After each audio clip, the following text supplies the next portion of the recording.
Hey, welcome back to my channel. My name is Curliquint. Today you'll get to see me get my hair professionally styled by Brooke Butler. I'll be sure to tag all of her Instagram and social medias down below for you, but I'm going to pass the mic to her so that she can explain her entire process. The first step that is very important before heat styling the hair is to deep cleanse. So off camera, we did a deep cleanse with my favorite Paul Mitchell brand shampoo 2. It is a clarifying shampoo, which completely strips any dirt, oil, and product off of the hair and the scalp. Again, this is very important because anything remaining on the hair, if it isn't completely clean, can cause to burn and will lead to heat damage. Following that deep cleanse, since we did strip everything out of the hair, we followed by a moisture shampoo. The moisture shampoo choice was Chi Keratin Infusions. Again, that was my choice of moisture shampoo, and we did one lather following the clarifying. Then we also did a deep conditioner. My choice is also the Chi brand Silk Infusions line for a deep condition. If your hair isn't properly hydrated, you're going to want to do that for about 45 minutes to an hour under a heated dryer before proceeding with your blow drying process. Now, the blow dry is the most important step to a natural blowout silk press, however you would like to refer to it, because it is important that the hair dries smooth. Otherwise, even once you put the heat on it, it will remain frizzed and ruffled. So I did use a detangle comb on the end of my blow dryer, and section by section I saturated the hair with a leave-in moisturizing heat protectant. My choice is normally either the keratin spray by Chi. Also, I use the Moroccan oil line heat protectant, which again, it is a leave-in as well for additional moisture.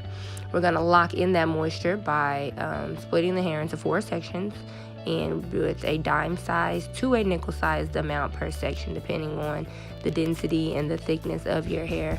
You want to saturate that hair, comb it through, make sure that the strands are evenly covered, and then proceed to blow dry, going from ends up to the root when you detangle.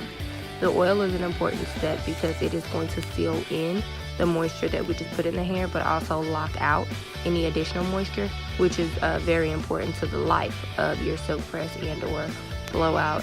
Again, that oil process on the wet hair is going to seal in that moisture, but also lock out any additional moisture that will cause the hair to revert back to its natural curly or swollen state once the hair has been straightened.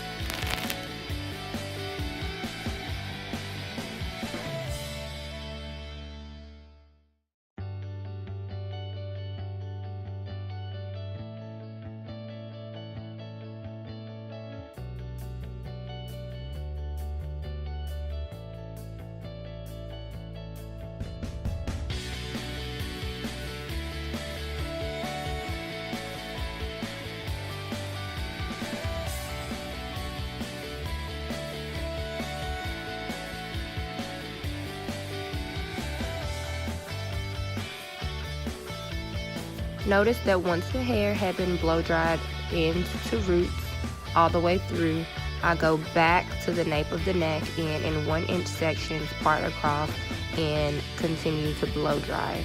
I do this section by section from nape to the front of the head to make sure that the roots are completely dry.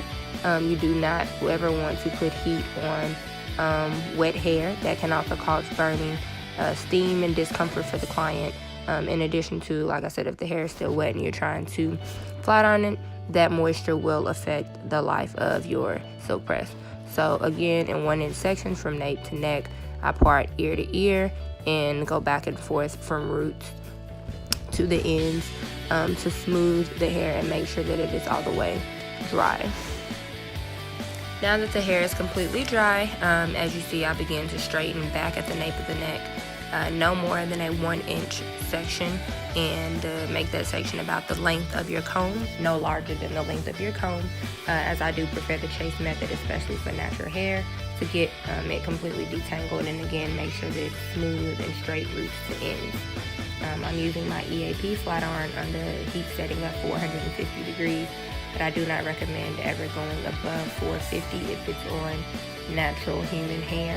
Wigs and extensions are fine, but again, on human hair, never more than 450 degrees. And I do 2 slow, steady passes. I enjoy getting my hairstyle by Brooke because she let me know the products she was using and why exactly she was using them. I didn't have to ask her what she was doing to my hair or what she was putting in my hair. She told me from the beginning until the end. I really enjoyed that because I need to know what you're putting into my hair, and it's good to know where the items are purchased from just in case I want to get them for myself. Off camera, we did trim her ends and make sure they were all good and cleaned up the shape of her hair so it had natural fall, and then we proceeded to go through and curl.